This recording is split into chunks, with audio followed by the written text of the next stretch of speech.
सबसे पहली चीज़ तो ये कि आर्टिकल 1010 में बताया गया है कि किन मैटर से डील करने वाले बिल को मनी बिल कहा जाएगा।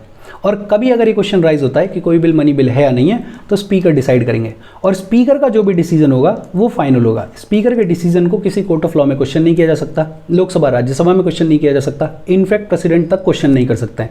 स्पीकर का डिसीजन फाइनल है। लोकसभा से जब मनी बिल पास हो जाता है तो उसे भेजा जाता है राज्यसभा के पास में, और फाइनली फिर भेजा जाता है प्रेसिडेंट के पास में एसेंट के लिए। मनी बिल को जब राज्यसभा और प्रेसिडेंट के पास में भेजा जाएगा तो स्पीकर सर्टिफाई करेंगे, स्पीकर बताएंगे कि हाँ भाई ये जो बिल है वो मनी बिल है।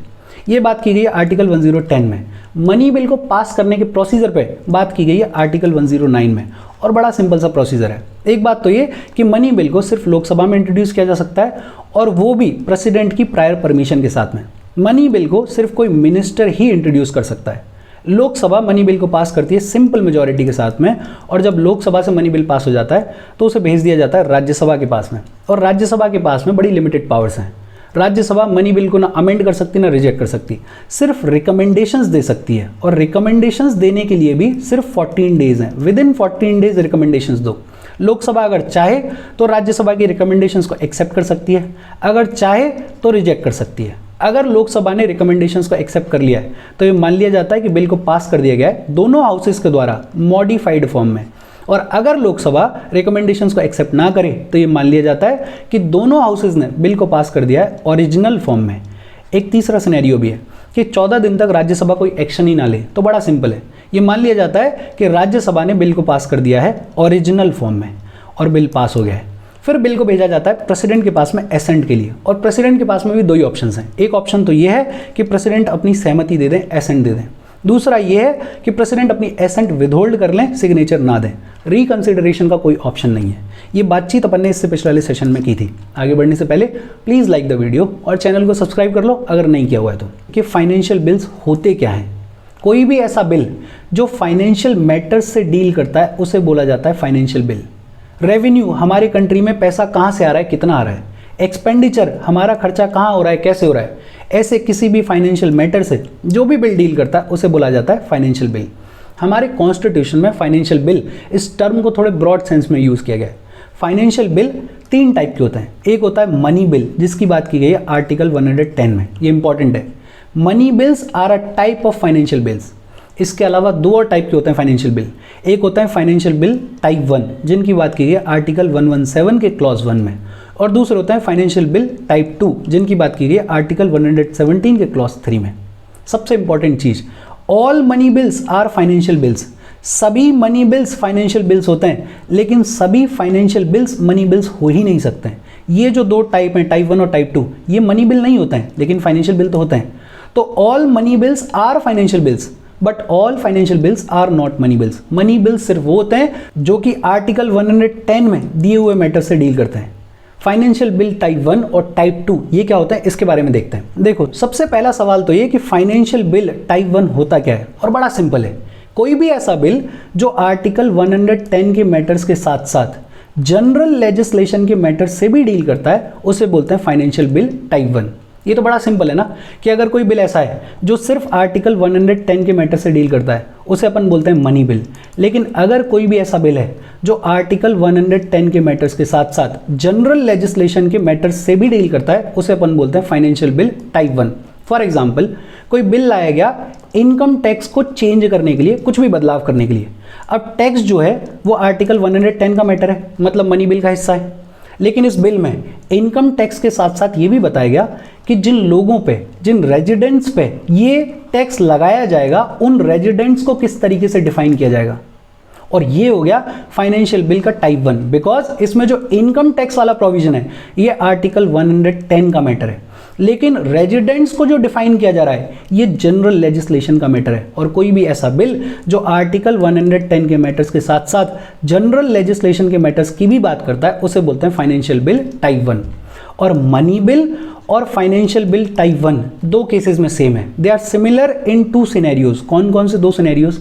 मनी बिल और फाइनेंशियल बिल टाइप 1 दोनों को ही सिर्फ लोकसभा में इंट्रोड्यूस किया जा सकता है, राज्यसभा में इंट्रोड्यूस नहीं किया जा सकता। और दूसरा, लोकसभा में भी इंट्रोड्यूस करेंगे प्रेसिडेंट की प्रायर परमिशन के साथ में। They are introduced on the recommendation of the president. दो सिनेरियोज जहाँ पे मनी बिल और फाइनेंशियल बिल टाइप 1 सेम होते हैं। एक तो दोनों को लोकसभा में इंट्रोड्यूस किया जा सकता है, सिर्फ लोकसभा में इंट्रोड्यूस किया जा सकता है, और दूसरा प्रेसिडेंट की प्रायर परमिशन के साथ में। इसके पीछे थॉट ये है कि आर्टिकल 110 के जो मैटर्स हैं वो पैसे से डील करते हैं, मनी से डील करते हैं, और पैसा देश को चलाने के लिए बड़ा इंपॉर्टेंट है। पैसे को कैसे यूटिलाइज करना है वो पावर दी गई ऐसे मेंबर्स को जिनको लोगों ने चुन के भेजा है, जो कि लोकसभा में बैठे हैं। तो लोकसभा को पावर दी गई। मनी बिल के केस में तो एक्सेसिव पावर है, राज्यसभा के पास में कोई पावर है ही नहीं। फाइनेंशियल बिल टाइप 1 के केस में थोड़ी ज़्यादा पावर है कंपैरेटिवली। जैसे फाइनेंशियल बिल टाइप 1 को सिर्फ लोकसभा में इंट्रोड्यूस किया जा सकता है, प्रेसिडेंट की प्रायर परमिशन के साथ में इंट्रोड्यूस किया जा सकता है। लेकिन बाकी सभी सिनेरियोज में financial bill type 1 ordinary bill के जैसा होता है। दो सिनेरियो ऐसे हैं जहाँ पे मनी बिल के जैसा है, एक तो लोकसभा में ही इंट्रोड्यूस किया जा सकता है और प्रेसिडेंट की प्रायर परमिशन के साथ में किया जा सकता है। बाकी सारे सिनेरियोज में financial bill type 1 ordinary bill के जैसा होता है। जैसे राज्यसभा के पास जब फाइनेंशियल बिल टाइप 1 को भेजा जाएगा तो राज्यसभा इसको रिजेक्ट भी कर सकती है, अमेंड भी कर सकती है। मनी बिल के केस में राज्यसभा रिजेक्ट अमेंड नहीं कर सकती है, सिर्फ अपनी रिकमेंडेशन दे सकती है। लेकिन फाइनेंशियल बिल टाइप 1 के केस में राज्यसभा रिजेक्ट भी कर सकती है, अमेंड भी कर सकती है। लेकिन एक ध्यान रखा जाए, लोकसभा या राज्यसभा कोई भी हाउस फाइनेंशियल बिल टाइप 1 में अगर कोई भी अमेंडमेंट करेगा तो प्रेसिडेंट की प्रायर परमिशन लेनी पड़ेगी। कोई भी अमेंडमेंट करने के लिए भी प्रेसिडेंट की प्रायर परमिशन लेनी पड़ेगी। लेकिन इसमें एक एक्सेप्शन है, अगर अमेंडमेंट के थ्रू टैक्स को रिड्यूस किया जा रहा है या टैक्स को पूरी तरीके से अबॉलिश किया जा रहा है तो प्रेसिडेंट की परमिशन की जरूरत नहीं है। अदरवाइज कोई भी और अमेंडमेंट करना है तो प्रेसिडेंट की प्रायर परमिशन लेनी पड़ेगी। देखो, फाइनेंशियल बिल टाइप 1 दो केसेस में मनी बिल के जैसा है। वो कौन कौन से हैं कि एक तो सिर्फ लोकसभा में इंट्रोड्यूस किया जा सकता है और दूसरा प्रेसिडेंट की प्रायर परमिशन के साथ किया जा सकता है। बाकी सभी सिनेरियोज में financial bill type 1 ordinary bill के जैसा है। राज्यसभा के पास जब भेजा जाएगा तो राज्यसभा रिजेक्ट भी कर सकती है, अमेंड भी कर सकती है। अगर डेडलॉक होगा, मतलब लोकसभा और राज्यसभा के बीच में सहमति नहीं बन रही है फाइनेंशियल बिल टाइप 1 के किसी भी केस में, तो प्रेसिडेंट चाहे तो ज्वाइंट सिटिंग को भी समन कर सकते हैं। और जब ये बिल प्रेसिडेंट के पास में भी भेजा जाएगा तो प्रेसिडेंट के पास भी तीनों पावर्स हैं। प्रेसिडेंट चाहे तो अपनी एसेंट दे दें, सहमति दे दें, चाहे तो अपनी एसेंट विदहोल्ड कर दें, सहमति देने से मना कर दें, या फिर रिकंसीडरेशन के लिए भेज दें। मनी बिल के केस में रिकंसीडरेशन का कोई ऑप्शन नहीं है प्रेसिडेंट के पास में, या तो अपनी सहमति दो या सीधे सीधे मना कर दो। लेकिन फाइनेंशियल बिल टाइप 1 के केस में तीनों ऑप्शन हैं प्रेसिडेंट के पास में। और ये हुआ फाइनेंशियल बिल टाइप 1, होपफुली समझ में आया होगा। इसके बाद आता है फाइनेंशियल बिल टाइप 2, और फाइनेंशियल बिल टाइप 2 बात करता है कंसोलिडेटेड फंड ऑफ इंडिया से एक्सपेंडिचर के बारे में। लेकिन इसमें आर्टिकल 110 वाले मैटर्स नहीं होते हैं। देखो, मनी बिल में तो सिर्फ वही मैटर्स हैं जो आर्टिकल 110 में दिए हुए हैं। फाइनेंशियल बिल टाइप 1 में आर्टिकल 110 के मैटर्स के साथ साथ कोई जनरल लेजिस्लेशन का भी मैटर है। और फाइनेंशियल बिल टाइप 2 में कंसोलिडेटेड फंड ऑफ इंडिया से एक्सपेंडिचर के मैटर्स हैं, लेकिन आर्टिकल 110 में जो मैटर्स दिए हुए हैं वो नहीं है। और ये जो है फाइनेंशियल बिल टाइप 2, ये हर एक सिनेरियो में ऑर्डिनरी बिल के जैसा ही है। सिर्फ एक स्पेशल फीचर है, और वो स्पेशल फीचर ये है कि it can not be passed by either house unless president has recommended to that house the consideration of the bill. मतलब इंट्रोड्यूस करने के लिए प्रेसिडेंट की परमिशन नहीं चाहिए, लेकिन कंसीडरेशन स्टेज में कंसीडर करेगा हाउस, उससे पहले प्रेसिडेंट की रिकमेंडेशन चाहिए। बाकी कोई स्पेशल फीचर नहीं है। बाकी हर एक केस में financial bill type 2 ordinary bill के जैसा ही है। लेकिन एक बड़ा स्पेशल फीचर है और बड़ा यूनिक सा अलग सा फीचर है। हर एक बिल में अपन क्या बोल रहे हैं कि इंट्रोड्यूस करना है तो प्रेसिडेंट की प्रायर परमिशन लो, लेकिन यहां पे बिल को इंट्रोड्यूस करने के लिए प्रायर परमिशन की जरूरत नहीं है। लेकिन हाउस जब कंसीडर करेगा बिल को तो प्रेसिडेंट की परमिशन लेनी पड़ेगी। मतलब president's recommendation is required at the consideration stage. और बाकी सब केसेस में तो ऑर्डिनरी बिल के जैसा ही है। अगर डेडलॉक होगा, अगर दोनों हाउसेस के बीच में सहमति नहीं होगी तो ज्वाइंट सिटिंग बुला सकते हैं प्रेसिडेंट। प्रेसिडेंट के पास में भी तीनों ऑप्शंस हैं जब फाइनेंशियल बिल टाइप 2 उनके पास में भेजा जाएगा। एसेंट दें, मना कर दें, या रिकंसिडरेशन के लिए भेज दें। बड़ा सिंपल। देखो, फाइनेंशियल बिल ऐसा बिल जो आर्टिकल 110 के मैटर्स के साथ साथ किसी जनरल लेजिस्लेशन के मैटर से भी डील करता है। मनी बिल के साथ में दो केसेस में सेम है। एक तो सिर्फ लोकसभा में इंट्रोड्यूस किया जा सकता है और दूसरा प्रेसिडेंट की प्रायर परमिशन के साथ में ही किया जा सकता है। अदरवाइज बाकी सभी केसेस में ऑर्डिनरी बिल के जैसा है। और ये जो फाइनेंशियल बिल टाइप 2 है, एक तो ये आर्टिकल 110 के मैटर से डील नहीं करता, लेकिन हाँ कंसोलिडेटेड फंड ऑफ इंडिया से कुछ एक्सपेंडिचर हो रहा उससे डील करता है। और हर एक सेंस में ऑर्डिनरी बिल जैसा है। सिर्फ एक स्पेशल फीचर है और बड़ा यूनिक फीचर है कि इसको जब हाउस कंसीडरेशन के लिए लेगा तब प्रेसिडेंट की परमिशन चाहिए, इंट्रोडक्शन के लिए नहीं चाहिए। इंट्रोड्यूस कर सकते हैं प्रेसिडेंट की परमिशन के बिना, लेकिन जब कंसीडर करेंगे तो प्रेसिडेंट की प्रायर परमिशन चाहिए। बाकी सभी केसेस में financial bill type 2 ordinary bill के जैसा है। इसके साथ अपने फाइनेंशियल बिल्स खत्म हो गए। इसके बाद बात आती है ज्वाइंट सिटिंग ऑफ 2 हाउसेस। और ये अपन जानते ही हैं कि लोकसभा और राज्यसभा दोनों के बीच में डेडलॉक की सिचुएशन आ जाए, बिल पे सहमति ना बने दोनों हाउसेस के बीच में, तो प्रेसिडेंट समन कर सकते हैं joint sitting of the both the houses. और ये जो डेडलॉक की सिचुएशन है ये 3 सिनेरियोज में आती है, अब तक आपको पता चल गई होगी। और वो 3 सिनेरियोज कौन से हैं कि फर्स्ट हाउस ने किसी बिल को पास किया और भेजा सेकंड हाउस के पास में, और सेकंड हाउस ने उस बिल को पूरी तरीके से रिजेक्ट कर दिया, तो डेडलॉक की सिचुएशन आ जाएगी। या फिर दूसरे हाउस ने बिल को पेंडिंग रखा 6 महीने तक, 6 महीने से ज़्यादा तक अगर पेंडिंग रख रहे हैं तो भी डेडलॉक की सिचुएशन आ जाती है। और तीसरा सिनेरियो कि फर्स्ट हाउस ने बिल को भेजा सेकंड हाउस के पास में और सेकंड हाउस ने कुछ अमेंडमेंट्स के साथ में बिल को पास करके वापस से फर्स्ट हाउस के पास में भेज दिया, और फर्स्ट हाउस ने बोला कि सेकंड हाउस ने जो अमेंडमेंट्स किए हैं हम उनसे अग्री नहीं करते हैं, तो भी डेडलॉक की सिचुएशन आ जाएगी। और अगर डेडलॉक की सिचुएशन आ जाएगी तो इस डेडलॉक से डील करने के लिए प्रेसिडेंट समन करते हैं ज्वाइंट सेटिंग। अच्छा, एक चीज़ ध्यान रखो कि ये जो अपन कह रहे हैं कि अगर सेकंड हाउस ने बिल को 6 महीने से ज़्यादा तक पेंडिंग रखा तो डेडलॉक की सिचुएशन आ जाएगी। ये जो 6 महीने का टाइम पीरियड है इसको कैलकुलेट करने के लिए कोई भी वो दिन नहीं गिने जाएंगे जब हाउस को 4 कॉन्जिक्यूटिव डेज से ज़्यादा के लिए प्रोरोग्यू रखा गया है या एडजन रखा गया है। अगर सेकंड हाउस, जो भी सेकंड हाउस है, लोकसभा हो चाहे राज्यसभा हो, अगर वो लगातार 4 दिन से ज़्यादा के लिए बैठा ही नहीं है तो फिर 6 मंथ्स में उस टाइम को कैलकुलेट नहीं किया जाएगा। अदरवाइज 6 महीने नॉर्मली कैलकुलेट किए जाते हैं, वो अपने को पता ही है। 3 सिनेरियोज जहां पे डेडलॉक की सिचुएशन हो सकती है, वो कौन सा कि फर्स्ट हाउस ने बिल को पास किया और सेकंड हाउस के पास में भेजा और सेकंड हाउस ने पूरी तरीके से बिल को रिजेक्ट कर दिया या 6 महीने तक पेंडिंग रखा, या फिर सेकंड हाउस ने अमेंडमेंट्स के साथ बिल को पास किया और जब वापस फर्स्ट हाउस के पास में भेजा तो फर्स्ट हाउस ने अमेंडमेंट्स को मानने से मना कर दिया, तो हो जाती है डेडलॉक की सिचुएशन। और डेडलॉक की सिचुएशन से डील करने के लिए प्रेसिडेंट समन करते हैं दोनों हाउसेस की ज्वाइंट सिटिंग। अब एक चीज़ ध्यान देने वाली है कि ज्वाइंट सिटिंग जो है वो ऑर्डिनरी बिल्स के लिए बुलाई जा सकती है, ज्वाइंट सिटिंग जो है वो फाइनेंशियल बिल्स के लिए बुलाई जा सकती है। मनी बिल के केस में ज्वाइंट सिटिंग का कोई प्रोविजन नहीं है। मनी बिल के केस में सारी पावर जो है वो लोकसभा के पास में है, लोकसभा के पास में ओवरराइडिंग पावर है। राज्यसभा सिर्फ रिकमेंडेशन दे सकती है, लोकसभा उसको माने ना माने कोई फर्क नहीं पड़ता। ज्वाइंट सिटिंग का कोई प्रोविजन नहीं है मनी बिल के केस में। और कॉन्स्टिट्यूशनल अमेंडमेंट बिल्स के केस में भी ज्वाइंट सिटिंग का कोई प्रोविजन नहीं है। दोनों हाउसेस को स्पेशल मेजॉरिटी के साथ अलग अलग बिल को पास करना पड़ता है, तब कॉन्स्टिट्यूशन अमेंड होता है। ये अपन ने पढ़ा हुआ है।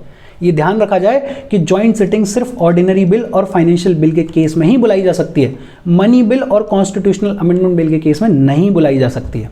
अच्छा, ये तो अपन ने ऑलरेडी पढ़ा हुआ है। कोई भी बिल अगर उसके ऊपर लोकसभा और राज्यसभा के बीच में डेडलॉक है, डिस्प्यूट है, और ज्वाइंट सिटिंग समन नहीं की गई है, उससे पहले ही लोकसभा डिसॉल्व हो गई है, तब तो बात ही खत्म हो गई। लेकिन इसका दूसरा साइड ये है कि लोकसभा के डिसॉल्व होने से पहले अगर प्रेसिडेंट ने ज्वाइंट सिटिंग को समन कर दिया था तो फिर ज्वाइंट सिटिंग होगी, इट विल बी हेल्ड। इसके बारे में ऑलरेडी अपन पढ़ चुके हैं।